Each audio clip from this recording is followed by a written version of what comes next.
Emma, and this is Emma's Bible readings. Today I am reading Mark chapter 5 from the King James Version. And they came over unto the other side of the sea into the country of the Gadarenes. And when he was come out of the ship, immediately there met him out of the tombs was a man with an unclean spirit, who had his dwelling among the tombs, and no man could bind him, no, not with chains. Because that he had been often bound with fetters and chains, and the chains had been plucked asunder by him, and the fetters broken in pieces, neither could any man tame him. And night, and always, night and day, he was in the mountains and in the tombs, crying and cutting himself with stones. But when he saw Jesus afar off, he ran and worshipped him, and cried with a loud voice, and said, What have I to do with thee, Jesus, thou Son of the Most High God? I adjure thee by God, that thou torment me not. For he said unto them, Come out of the man, thou unclean spirit. And he asked him, What is thy name? And he answered, My name is Legion, for we are many. And he besought him much that he would not send them away out of the country. Now there were nigh unto the mountains a great herd of swine feeding. And all the devils besought him, saying, Send us into the swine, that we may enter into them. And forthwith Jesus gave them leave. And the unclean spirits went out and entered into the swine. And the herd ran violently down a steep place into the sea. They were about 2,000, and were choked in the sea. And they that fed the swine fled, and told it in the city and in the country. And they went out to see what it was that was done. And they come to Jesus, and see him that was possessed by the devil, and had the legion sitting, and clothed, and in his right mind, and they were afraid. And they that saw it told them how it befell to him that was possessed with the devil, and also concerning the swine. And they began to pray him to depart out of their coasts.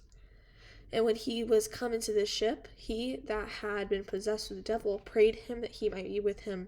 Howbeit Jesus suffered him not, but saith unto him, Go home to thy friends, and tell them how great things the Lord hath done for thee, and hath had compassion on thee. And he departed, and began to publish in Decapolis how great things Jesus had done for him, and all men did marvel. And when Jesus was passed over again by ship unto the other side, much people gathered unto him, and he was nigh unto the sea. And behold, there cometh one of the rulers of the synagogue, Jairus by name, and when he saw it, he fell at his feet, and besought him greatly, saying, My little daughter lieth at the point of death. I pray thee, come and lay thy hands on her, that she may be healed, and she shall live. And Jesus went with him, and much people followed him and thronged him. And a certain woman who had an issue of blood 12 years, and had suffered many things of many physicians, and had spent all she had, and was nothing bettered, but rather grew worse. And when she had heard of Jesus, came in the press behind, and touched his garment. For she said, If I may touch but his clothes, I shall be whole. And straightway the fountain of her blood was dried up, and she felt in her body that she was healed of that plague. And Jesus, immediately knowing in himself that virtue had gone out of him, turned him about in the press, and said, Who touched my clothes? And his disciples said unto him, Thou seest the multitude thronging thee, and sayest thou, Who touched me? And he looked round about to see her that had done this thing. But the woman, fearing and trembling, know what was done in her, came and fell before him, and told him all the truth. And he said unto her, Daughter, thy faith hath made thee whole. Go in peace, and be whole of thy plague. And while he yet spake, there came from the ruler of the synagogue's house certain which said, My daughter is dead, why troublest thou the master any further? As soon as Jesus heard the word that was spoken, he saith unto the ruler of the synagogue, Be not afraid, only believe. And he suffered no man to follow him, save Peter and James and John the brother of James. And he cometh to the house of the ruler of the synagogue, and seeth the tumult, and them that wept and wailed greatly.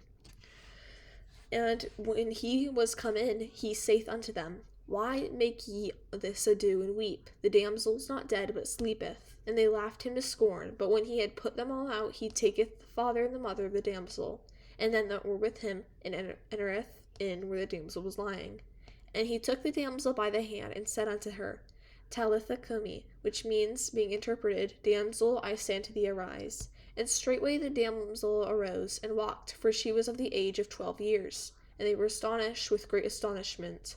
And he charged them straitly that no man should know it, and commanded that something should be given her to eat.